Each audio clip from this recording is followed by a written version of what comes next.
The brave do not taste of death but just once. And I want to say that death is a necessary evil that will come when it will come. And therefore there's no need to fear death. Then the other day I was talking to somebody else, he told me, you shouldn't really fear death. He said that, look, if you are sick, there are only two things that can happen to you. Either you will be treated and you will get well, they have nothing to fear. But if you don't recover, then you will die. If you die, there's nothing to fear. Why? Because you will either go to heaven or to hell. If you go to heaven, there's nothing to worry about. You will be okay. Even if you go to hell, there's nothing to worry about. You'll find so many of your friends.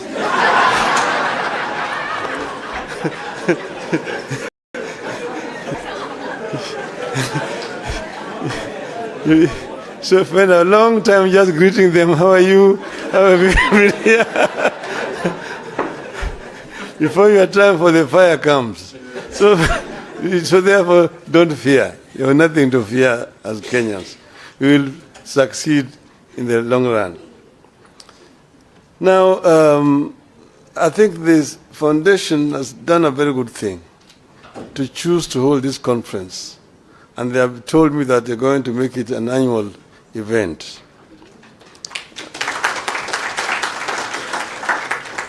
So it is my real pleasure to speak to this distinguished audience at a time the country is undergoing profound challenges with no end in sight. My task is to share with you the alternative economic pathways proposed by the Azimio la Umoja One Kenya Coalition Party for the people of Kenya. I will do that with pleasure. But before I do that, let me thank the Konrad Adenauer Foundation, Stiftung, as it's called in German, for putting together this conference on the subject of transforming a nation. It is proper that a foundation that bears the name of the man who presided over the reconstruction of Germany after the Second World War should get us together so that we can discuss our own reconstruction. I happen to have been in Germany during its days of reconstruction and transformation, and I can say two things without fear of contradiction. First, transforming a nation takes hard, dedicated, and honest labor of leaders and citizens.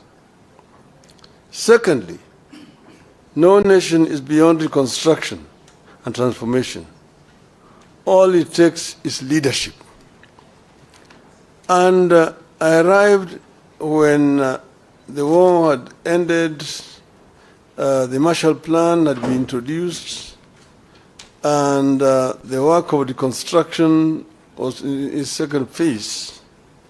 I have found when Konrad Adenauer himself was still the chancellor, and at that time when we arrived, when you went to Germany, and then you went to Britain and France, who are part of the victor powers, you'd think that it was Germany that won the war, and those countries had lost the war. But Germany had been devastated. Most German cities were bombed, some of them nearly to the ground. There's a city in the eastern part of Germany called Dresden. Dresden was razed almost to the ground by the British, basically, at the time when, in fact, the war had ended. But because of the anger of what had happened, bombing of London and so on, it was a revenge bombing. But the Germans reconstructed. And at that time, West Germany was the strongest economy in Western Europe. And East Germany was also the strongest economy in Eastern Europe at that time. That was basically because of hard work. I want to say that a year after our election, if you ask Kenyans, are you better off today than you were at this time last year? The answer will be obvious, that we are in a deep hole. Failing policies and grim economic prospects. There is a devastating loss of trust and confidence in our economy, our financial markets, and our government. We are caught in a cycle where reduced spending power leads to loss of jobs, which leads to even less spending, where the people can't borrow because rates charged are too high, yet lack of borrowing slows growth and leads to even less credit. Credible data collected and published by the government confirms all this grim news. And this meeting is taking place as a day after the State of the Nation address by the President. I'm going to try to answer some of the things that he said yesterday. But this is not a response. At the Hustler Fund, which was supposed to support households and micro enterprises, default on payments at a higher rate than those at the commercial banks, SACCOs, and microfinance. Out of the Hustler Fund's outstanding, that is 10.2 billion shillings worth of loans in the last 9 months, 29% is deemed to be portfolio at risk, implying it has not been serviced by the borrowers as per agreed schedule. This means that borrowed amounts worth about 2.9 billion shillings in Hustler Fund loans fall in the category of non-performing loans. Job cuts are back to the rate where they were during the COVID. According to the CBK survey, more than a quarter of chief executives expect to cut jobs before the end of the year because of increased operating costs and softened demand for goods and services, setting up families for a gloomy festivities period. The Central Bank of Kenya, the survey that targeted CEOs of more than 1,000 private sector firms through online questionnaires, shows that 26.3% of those surveyed expect to cut their workforce between now and the end of the year, while 63.5% will not be hiring any new staff. At the Nairobi Security Exchange, some 6,256 foreign investors fled in the last 9 months. This is 42% of foreign investors in the country. This exodus is a result of the rapid but unstable tax policies that are scaring away foreign investors and leading to low revenue collections. In October, the same National Security Exchange was ranked the worst performing African bars in the first 9 months of the year in dollar returns. Investors prefer a country with a stable taxation policy, a stable currency, and a growing economy. The current regime is changing tax policy frequently, mismanaging the shilling, and weakening economic growth. Kenyans are ditching mobile payments.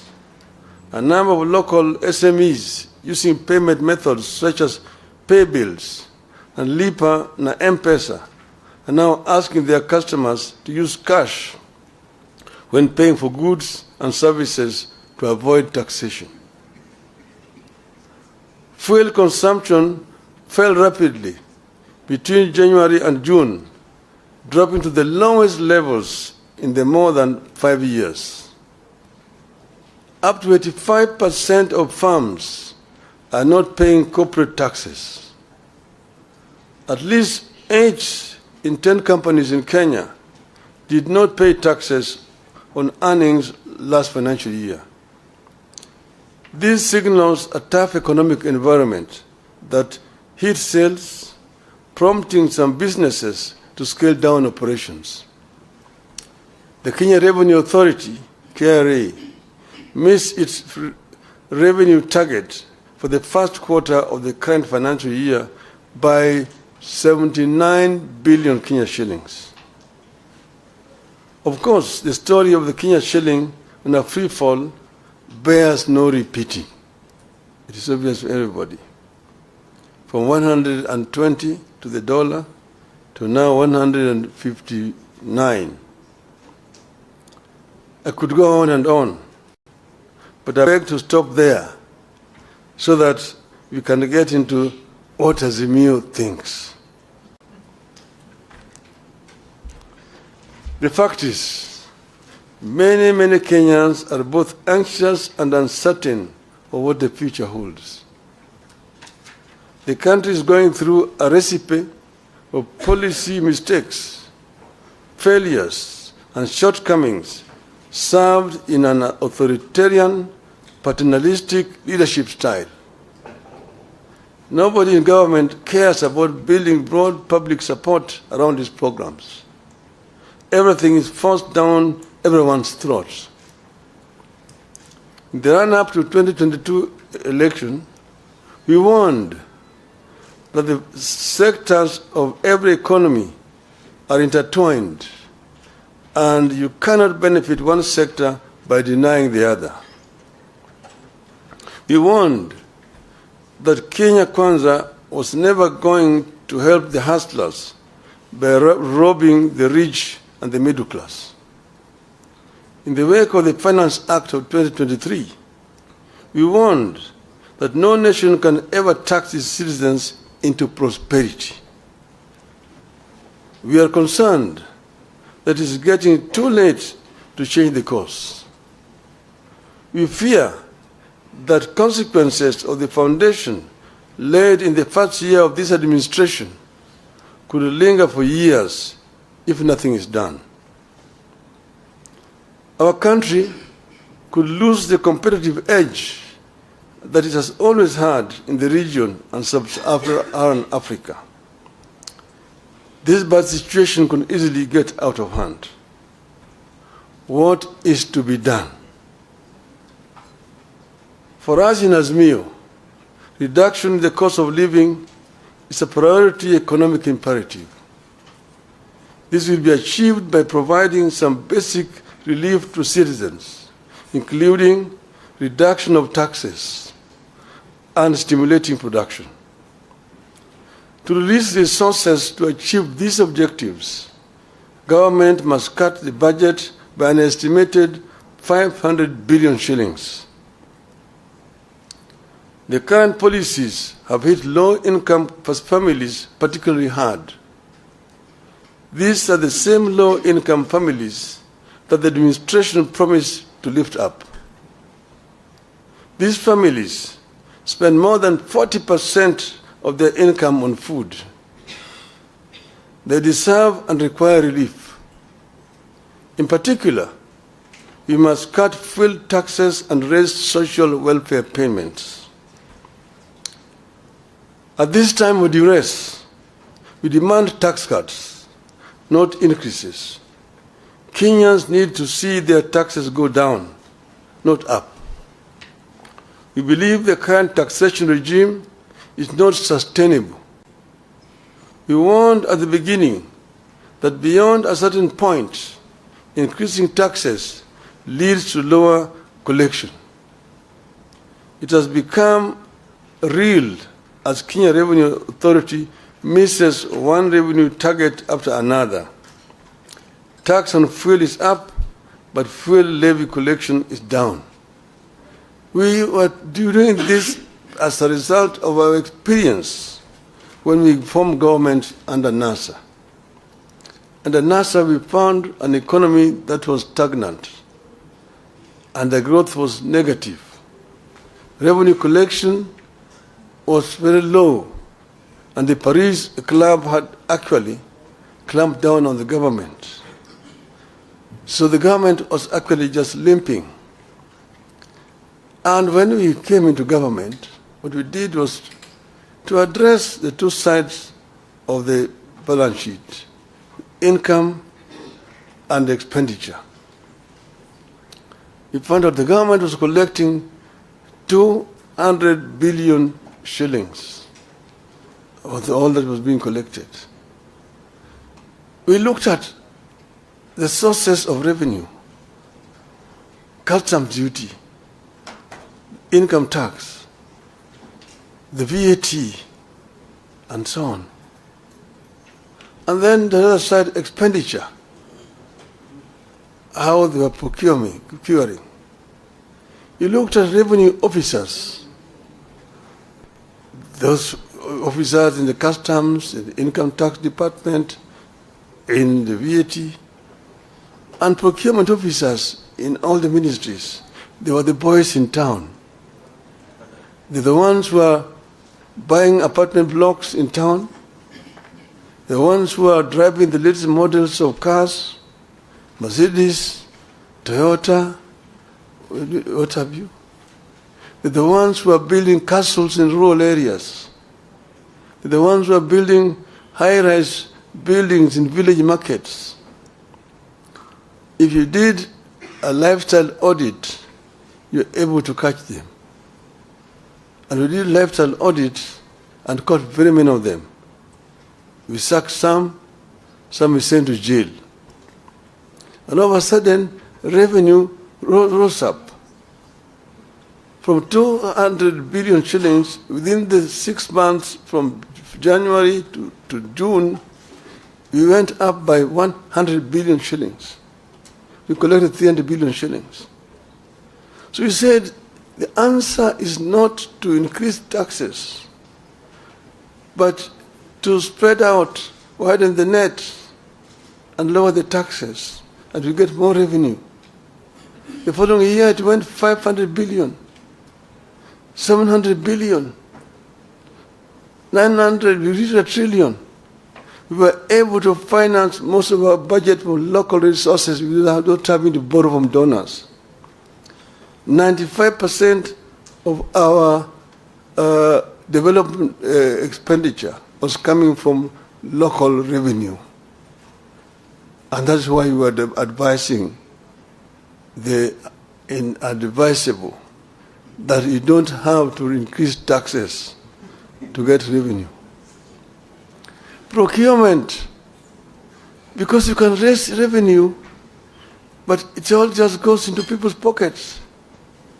We found that under Moi, there was a procurement law which says that any item above 100,000 shillings had to be procured competitively. In other words, you had to advertise in at least 3 newspapers. There must be at least 3 bidders, and you procure competitively. Each and every ministry has a procurement officer, seconded from the treasury, who was in charge. We found that each procurement officer had 3 companies registered. And there was a kind of a cartel and a collusion. The one in Ministry of Finance is supplying Ministry of Education. The one in Education is supplying health. One is health is supplying roads. One road is supplying agriculture. And if you are the tender, there will be 3 companies. All those 3 belong to one person. And of course, the building, the commission, which is shared among various commission officers. An item that's supposed to be procured at 100,000 shillings goes for 5 million shillings. And that's where the money is being lost. These ones, again, we did lifestyle audit. We sacked some of them. We jailed some of them. The government was now procuring competitively. And that is how we manage that economy. So you need to stimulate production. Interest rates need to come down in order to stimulate economic activity. This is particularly urgent and critical given that in the Finance Act of 2023, the regime is pursuing higher spending and taxes for the next 2 years. Businesses will obviously pass the costs to consumers, worsening the cost of living further. We needed to invest in direct relief to individuals through programs that put money directly into the people's pockets, which is why we asked the Kenya Kwanza to continue with and expand the Kazi Mtaani program. And it can be expanded the way we did it ourselves there, Kazi kwa vijana, to the rural areas as well. Investment in labor-intensive programs like road construction, rural water systems, afforestation, and so on. This has proven over the years to yield positive results. We believe that putting money into construction of schools' infrastructure would yield better returns than the construction of houses through taxation. Kenyans deserve a raise in the average minimum wage. We should also stop mismanagement of public finances. The country must embrace better fiscal discipline. We do not have to increase our budget in order to look important. State departments with overlapping functions need to be scrapped. Why do we have coordination of international development partnerships at both the Deputy President's Office and the Ministry of Foreign Affairs, complete with budget lines, while the National Treasury also runs an external resources department? At the same time, we need to stop duplication of devolved functions at national level.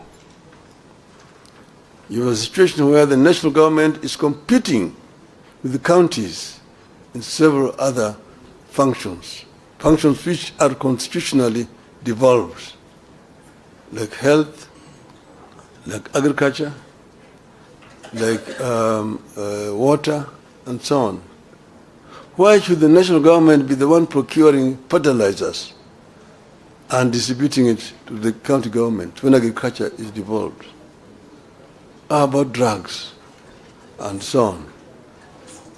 A few weeks ago, the Controller of Budget told the country that the National Treasury over-budgeted salaries of state officers, including hers, by 3 times, leading to the loss of over 1 billion shillings. The Controller of Budget detailed how the Treasury has been over-budgeting salaries of senior government officials through the consolidated fund services. So far, nobody has been made to bear responsibility for this budgeted corruption. We know very well that regional authorities duplicate county functions. Why do we retain them, complete with budgets? To those doubting Thomases within the regime, these measures above will release the estimated 500 billion shillings required to bring back the economy on an even keel. Realistic debt management. Currently, Kenya is caught in a debt rut where it has resorted to borrowing more to repay debt. It makes no sense to us to borrow more to repay debt when debt is already too high. It amounts digging when you're already in a deep hole. Our position is that the National Treasury ought to ask creditors to push up payments falling due to a future date rather than keep paying it. This is what people do when they have a crunch in their finances, but know they can pay later when their income is higher.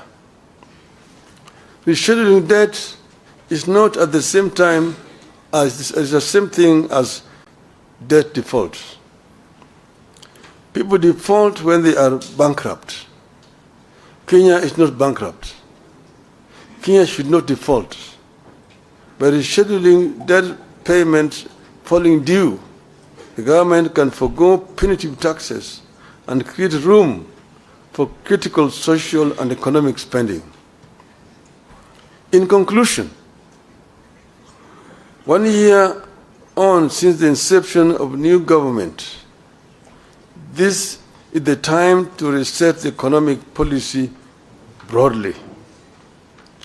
And you're not going to set this broadly by mere rhetorics, by talking and making promises to the people, empty promises. The effectiveness of government by key initiatives, including the Hatta Fund, should be reviewed by a forum comprised of the government, political parties, the business community, and the civil society. This is what should be happening. And if this happens, we will be able to come up with proper solution to the problem that we are facing today. The government today is living in denial. If you listen to the State of the Nation address yesterday, if you were talking to some people who are living in planet Moon, you are not being realistic to problems confronting this country. And these problems must be confronted frontally, not by trying to give diversions here and there. We have said today that the cost of living is real and is killing the people. It has to be addressed if you are going to actually relieve the plight of the people of this country. This is our position as Azimio. Now, finally, Madam, you've written there, Raila Odinga ran for presidency 5 times and lost 5 times. In other words, and each time he complained that he did not lose. I accepted losing elections in 1997. I said I'd lost and accepted. In 2007, the jury is out there. Everybody knows what happened. In 2013, everybody knows. 2017, people know. 2022, some of you are around in the country. The so-called Independent Election and Boundary Commission had 7 commissioners. Out of those 7 commissioners, 4 said no. 3 are the ones who said yes. But 4 said no. And they even have come before the Kalonzo team and have said no. And they have said that the chairman erred, that up to now he has not published the results of the elections in accordance to the law. And to me, they say that 4 is bigger than 3. If the majority say that I won the elections, I cannot say I lost it. Yes. And that's why,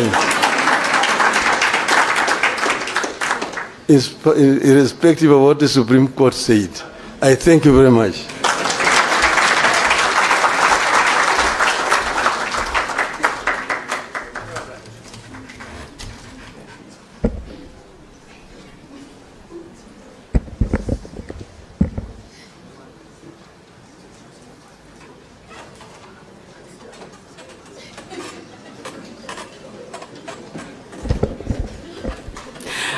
Another round of applause for our guests this afternoon. Thank you so much for your patience. When you look at your programs, were to end earlier, but it was important this final day we stay until this time without wasting so much time. I want to once again welcome Honorable Gitonga Mukunji so that he now finally takes us through the conference communique, some of the resolutions as we go home.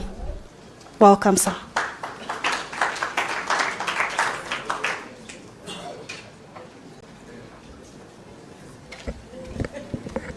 Tasomea hapa. All right. Thank you very much.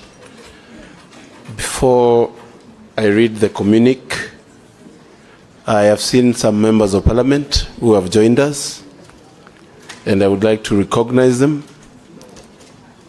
I have seen Honorable Jared Okello. Please just wave to the congregation. That is a member of parliament, Nyando. I have also seen Honorable Junet Mohammed. He is a minority whip and the member of parliament, Suna East. I want to read the communique of this conference, and it is my humble duty to do that. Transforming a Nation Conference communique. Date November 10th, 2023, in Nairobi, Kenya. Konrad Adenauer Stiftung, KAS, a distinguished German political think tank close to Christian Democratic Party with a presence in over 120 countries worldwide, spearheaded the Transforming a Nation Conference held on November 9th and 10th, 2023 at Nairobi's Radisson Blu Hotel in Upper Hill. Rooted in a commitment to fostering democracy and economic representatives from 8 electoral areas, with the first elections held in March 1957. The Lennox Boyd Constitution, which increased African seats by 6 and provided for 12 specially elected members to be chosen by LegCo, was closely followed by the 1960 Lancaster House Constitutional Conference, which increased LegCo seats to 65. Set aside 33 for Africans. Does this ring a bell, ladies and gentlemen? We're still wrestling with the Supreme Court advisory on ability to bring into operationalize the 2/3 gender rule. Lancaster II, held in 1962, was a more ambitious dialogue that resulted in the establishment of a bicameral legislature comprising a lower house, House of Representatives, and an upper house, the Senate, with members elected by universal adult suffrage, as well as 7 regional assemblies, known then as Majimbo, to ensure maximum decentralization of government powers. During the 3rd and final Lancaster House Constitutional Review Conference in February 1963, an agreement for Kenya's independence was reached and came into effect on June 1st, 1963, a day we celebrate today as our Madaraka, or Self-Determination Day. 6 months later, the Union Jack was lowered for the last time on Kenyan soil at midnight on December 12, 1963, at Uhuru Gardens, Nairobi, to great jubilation, and then the colors of our national flag unveiled. The dream of a free and independent nation was realized